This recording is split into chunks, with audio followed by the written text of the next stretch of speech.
Daf Yud Aleph, Masechet Moed Katan, traité Moed Katan, feuille numéro 11. Nous sommes à la troisième ligne. Rav, Shara, Lechia Bar Ashi, le Migdal Ohare, Bechola de Moada. Rav a autorisé à Chia Bar Ashi de fabriquer des filets pour attraper des poissons pendant les jours de demi-fête. Maïtama, pourquoi Maase Hediotu. C'est un travail d'amateur. Aval Islé, mais des filets pour attraper des oiseaux, assourds, ça c'est interdit. Maïtama, pourquoi Maase Ouman. C'est un travail de professionnel. Ravuda Shara le Amit Tanoura, le Migdal Tanouré. Ravuda a autorisé à Ami qui faisait des fours de fabriquer des fours pendant la demi-fête. Ou le Rababa Arisbe, le Migdal Mehulta, et à Rababa Arisbe de fabriquer des tamis. Et ni, est-ce vraiment ainsi? Batani Rabba Shmuel. Pourtant, Rabba Shmuel a rapporté une braïta qui dit Veshavin Shen Godlin Tanul Khatrila. Tout le monde est d'accord qu'on n'a pas le droit de fabriquer un four nouveau. Lokashia, Kan Bimotachama, Kan Bimotagesham. C'est pas une question. Quand c'est interdit, quand c'est permis, pardon, c'est pendant la saison d'été, parce que c'est sec et donc ça peut être utilisé pour la fête. Par contre, quand c'est interdit, c'est lorsque c'est la période de pluie, parce que ça reste humide, et donc on ne pourra pas utiliser ce four pour la fête. Matiti, Misha suivante, aussi marqué les gags, on peut faire une rambarde pour un toit, ou une mirpesset, ou pour un balcon, assez idiot, de manière rudimentaire, une fabrication d'amateur. Avaloma Asouman, mais pas une fabrication de professionnel. Shafinetas Dakin, on a le droit de lisser les fentes d'un four Ma'agilinotan et de passer un rouleau pour cela, mais Ma'agila, avec un rouleau, mais Yad Bregel, et avec la main et le pied. Avaloma Mahalatsaim, mais pas avec des barres de fer pour bien passer le ciment. Ça, c'est un travail professionnel. Hatzir Vatsinor, le gonds d'une porte, ainsi que le trou dans lequel entre ce gonds. Ve'akora, et le linteau sur la porte, ve'amanroul, et la serrure, ve'amavteach et la clé, chez Nishberu, si ils se sont cassés, mais Taklan Bemoed, on peut les arranger pendant la demi-fête, parce que sinon, il risque d'y avoir une perte, parce que les voleurs pourraient rentrer. Au Bilvat Sheloïd Kaven, Asot Melarto Bemoed, à condition qu'ils n'aient pas une intention d'attendre pour faire ce travail pendant la demi-fête, parce que c'est une période où ils ne travaillent pas. Tout aliment qu'on conserve dans la saumure ou du vinaigre, si on pourra le manger pendant la fête, on aura le droit de faire ses conserves. Gmara, assez idiot. Qu'est-ce que ça veut dire de faire la rambarde avec une fabrication d'un amateur? Rav Yosef Amar, Berutza Vedafna. Rav Yosef dit, ça veut dire avec des branches de laurier, des branches de palmier et de laurier. Matit Tana, et dans une braïta, on dit tsar bitzrov et notarbetit. Mettre des pierres, mais ne pas cimenter. Shafinetas sadekin, ma'aginotan b'miragila. On a vu dans la Mishnah que on peut lisser les fentes et aussi passer le rouleau pour bien faire en sorte que ce soit bien lisse. Ashta b'miragila marchare. La Gemara demande si déjà avec le rouleau tu as permis, mais il y a de Beregal Mivari, à plus forte raison avec la main et le pied, parce que c'est moins professionnel. Alors pourquoi on a besoin de dire aussi avec la main et le pied? Rike Amar. Voilà ce que la Mishnah voulait dire. On a le droit de lisser les fentes et de bien rendre lisse comme si on avait fait avec un rouleau lorsqu'on le fait avec la main et le pied. Mais pas si on le fait comme, même avec la main et le pied, si ça donne un rendu comme si on l'avait fait avec des barres pour tasser le ciment, parce que là, ça ressemble à un travail de professionnel. On a vu dans la Mishnah le gond et le trou dans lequel rentre ce gond, ainsi que le linteau, la serrure et la clé, s'ils se sont cassés, on a le droit de les arranger, les réparer pendant la demi-fête. Alors on objecte à partir d'un autre enseignement qui dit Adiama Valiopatish Make Berushalai Mechoulé, jusqu'à la période de Rabbi Yochanan, le grand prêtre. Le marteau on avait le droit de frapper avec un marteau à Jérusalem pendant la demi-fête. Donc c'est uniquement jusqu'à cette période. Ensuite, on a interdit. Donc comment ici on a permis de réparer ce qui est nécessaire à la porte, pourtant on doit utiliser un marteau. Alors la Gemara dit, c'est pas une question. Quand c'est interdit, c'est les marteaux qui sont utilisés par les forgerons, parce que ça fait beaucoup de bruit, et donc même lorsqu'il s'agit de perte, risque de perte, on ne permet pas si c'est fait de manière trop visible. Par contre, quand on a permis ici, si on utilise le marteau, le cornier des menuisiers qui fait beaucoup moins de bruit. Alors Afriza a dit, les gens vont dire, si c'est un grand bruit, c'est interdit, c'est un petit bruit, c'est permis. Pourtant c'est pareil. Par contre, ça fait du bruit. Et là, Afriza Lokashas, pourquoi Afriza a dit, il n'y a pas de contradiction. Quand on a autorisé, c'est en utilisant une scie. Ça ne fait pas de bruit. Mais on n'a pas le droit d'utiliser une cognée ou un marteau du tout. Papa dit, quand on a autorisé, c'était avant qu'on ait décrété l'interdit, et lorsqu'on a interdit, c'est après ce décret. Ravashi Amar, Ravashi dit, Rabuda, Rabbi Yossé. L'un, c'est l'avis de Rabuda, et l'autre, c'est l'avis de Rabbi Yossé. Parce que il y a une discussion entre les deux. Est-ce qu'on a le droit de travailler parce qu'il y a un risque de perte sans faire de manière inhabituelle? Est-ce qu'on peut le faire de manière habituelle? Donc c'est ça la discussion ici. Comme a dit Rav Yitzhak bar Avdimi, qui est celui qui pense que on doit faire de manière inhabituelle pendant la demi-fête si on travaille pour ne pas qu'il y ait de perte. Et donc Rabbi Yossé, c'est pas l'avis de Rabbi Yossé, c'est celui de Rabbi Yehuda. Amar Ravina Keman Madlina al-Haïda, Kavyuta de Dasha, Bechola, de Morada, Keman, que Rabbi Yossé. Et Ravina dit, comme quelle opinion faisons-nous de nos jours en réparant le linteau des portes pendant la demi-fête, et c'est comme l'avis de Rabbi Yossé.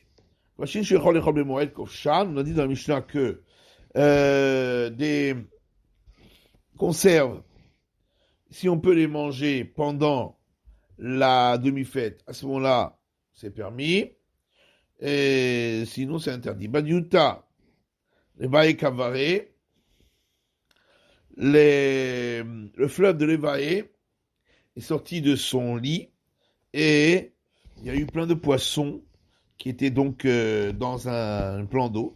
Azil Kulalma Hatsoud, et tout le monde est venu et a attrapé les poissons, pêché les poissons. Et tout Kavra, et ils ont ramené des poissons chez eux. Shara Leu Rava le Mimlach Minaihu, et Rava a autorisé de les saler pour les conserver. Amale Abaye Ve'atnan Kevashim Shechol Echol Bemoed Kovshan. Abaye le dit, mais pourtant dans la Mishnah on a dit que on ne peut faire des conserves que si on pourrait les manger pendant cette période de fête. Or là, si on sale, on ne pourra pas manger pendant la période de fête. Alors il a répondu, étant donné que là, au départ, ils avaient pris les poissons pour les manger. Or, si il y aura des restes, ils vont être perdus parce qu'ils vont pourrir. Donc ça ressemble à la marchandise qui risque d'être perdue. Le chariot a le droit de travailler. Certains disent Shareleu Rava, Metzad, Mezal, Aïtouye ou Mimlach. Le Rava a autorisé d'aller attraper les poissons, de les ramener et de les saler. Donc même avec l'intention de les saler. Abaye lui a dit, mais pourtant, dans la Mishnah, on a vu qu'on a le droit de faire des conserves que si on peut les manger encore pendant la période de fête. Il a dit, mais ces poissons-ci pourraient être mangés en les rinçant après le salage. Comme on a vu que Shmuel, on lui a rincé 60 fois et il a pu manger de ce qui avait été salé précédemment. Rava Iklar le Beresh Geluta. Rava est arrivé chez l'exilak. Ils ont rincé 60 fois et il a mangé. Rav Iklar le Berav Shapir. Rav est arrivé chez Rav Shapir. Et tous les kamayou, on a apporté devant eux à Ukavra du poisson, Tilta Bishula, dont le tiers avait été cuit dans une casserole, Tilta Milcha, le tiers avait été salé, et Tilta Tavia, et le tiers avait été grillé. Amarav, Amali Adat Sayada, Ravadi. Ada, le pêcheur, m'a dit, Kavara, Samour le Misrehe Maale. Le poisson, quand il est proche de commencer à pourrir, c'est là qu'il est bon, le meilleur. Vamarav, Amali Adat Sayada, et Rav a dit, encore autre chose que m'a dit Ada le pêcheur, Kavra Tavia, mais Ahva. Le poisson, il faut le cuire avec son frère. C'est-à-dire, après l'avoir salé, puisque le sel, c'est comme le frère du poisson, les deux sont dans la mer. Asuke be Avura. Ensuite, quand on le sort, il faut le rincer avec son père, c'est-à-dire avec l'eau, comme l'eau de la mer. Michle bebere, et le manger avec son fils, c'est-à-dire avec le jus du poisson. J'étais allé Avura, et boire aussi de son père en même temps, c'est-à-dire de boire de l'eau en même temps. Vamara, Vamali Adat Sayada, et Rav dit encore, Ada le pêcheur m'a dit, Kavara, Tachle vechalva, du poisson, du cresson et du lait, litron goufa, vélo litron pouria. On peut en remplir son corps, mais ensuite on ne doit pas se poser sur le lit, on ne doit pas dormir immédiatement après en avoir mangé. Famara va parler Adat Sayada, et Rav dit encore, Adat Sayada, Ada le pêcheur m'a dit, Kavra, Tachle vechalva, le poisson, le cresson et le lait, Maya velo shicha. Après cela, il faut boire de l'eau, mais pas de l'eau de vie. Shicha velo chamra. Et c'est mieux de boire encore de l'eau de vie plutôt que du vin. Adranalach, bashkim et ashlachim. Matitin, Mishnah suivante, Misha Afar et Zetav, celui qui avait déjà mis ses olives dans un espèce de sac et retourné le sac pour commencer à les ramollir, pour pouvoir les presser. Véro Avel. Et ensuite, il est tombé en deuil, au Onès, où c'était juste avant la fête, et il a eu un cas de force majeure, il n'a pas pu terminer la presse. Au Sheitru pour Alim, où il a été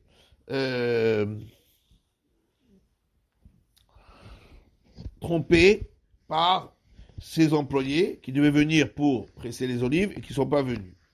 Toren, Kora Rishona.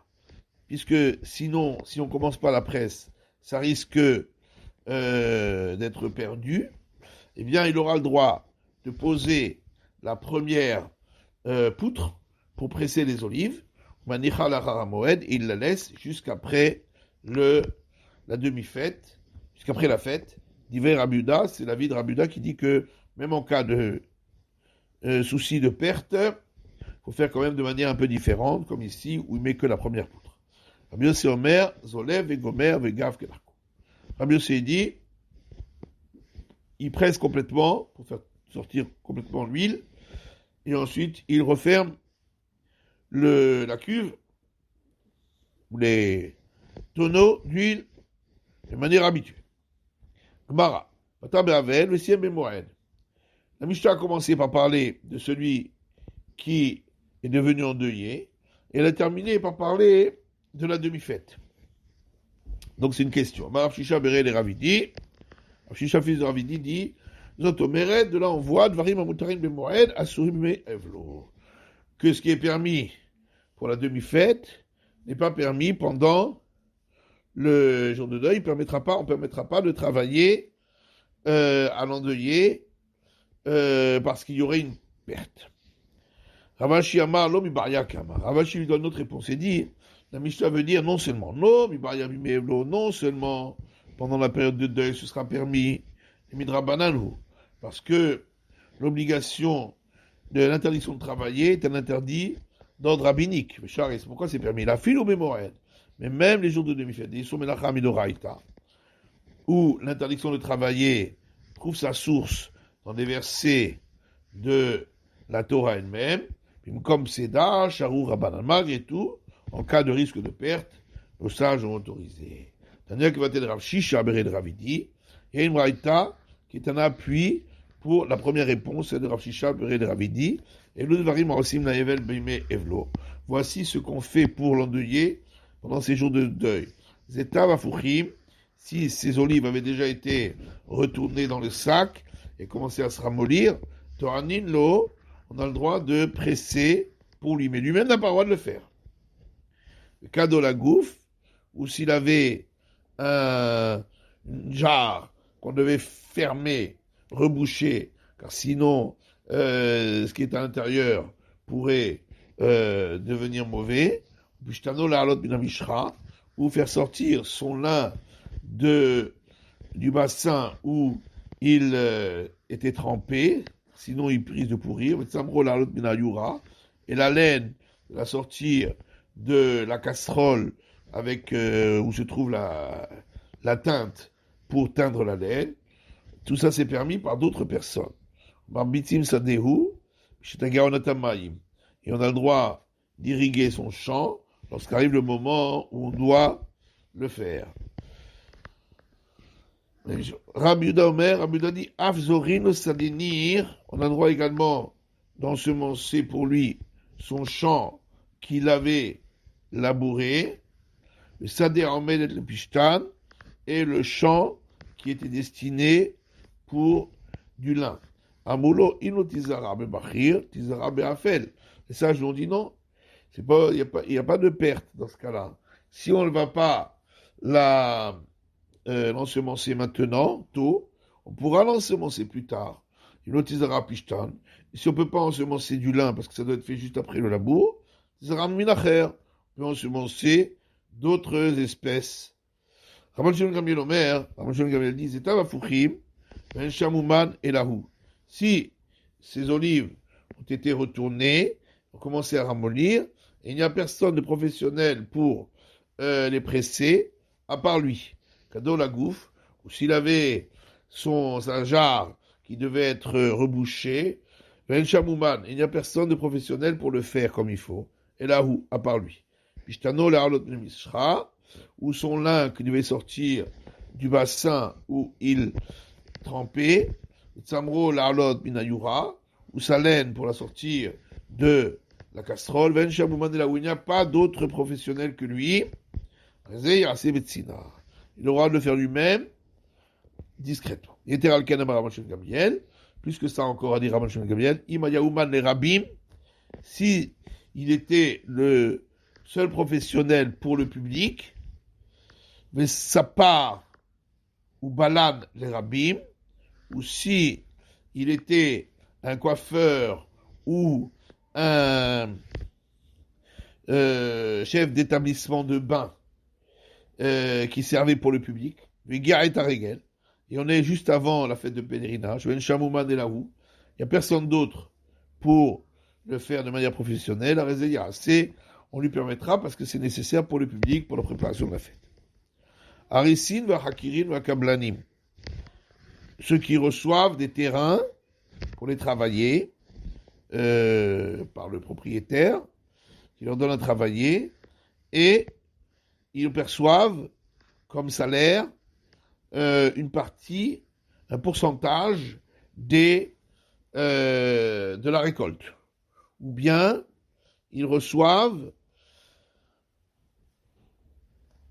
une part de la récolte, ce qui reste après qu'ils aient donné la part au propriétaire.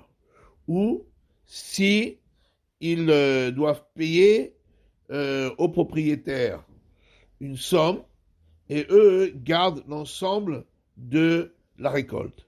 Comme ici, il y aurait une perte, si ils ne travailleraient pas pendant la période de deuil, alors d'autres pourraient le faire pour eux. Chamarin, Gamalin, Sapanin, ceux qui louent des ânes, ou des chameaux, ou des bateaux, n'auront pas le droit de le faire pendant la période de deuil. S'ils étaient déjà loués chez d'autres, alors ils auront le droit de continuer à les utiliser. Sririum, celui qui est employé pour la journée, même si c'est dans une autre ville, Lo Yaase ne pourra pas travailler pendant sa période de deuil, parce qu'il peut s'arrêter, d'après la règle de la Torah, au milieu de la journée.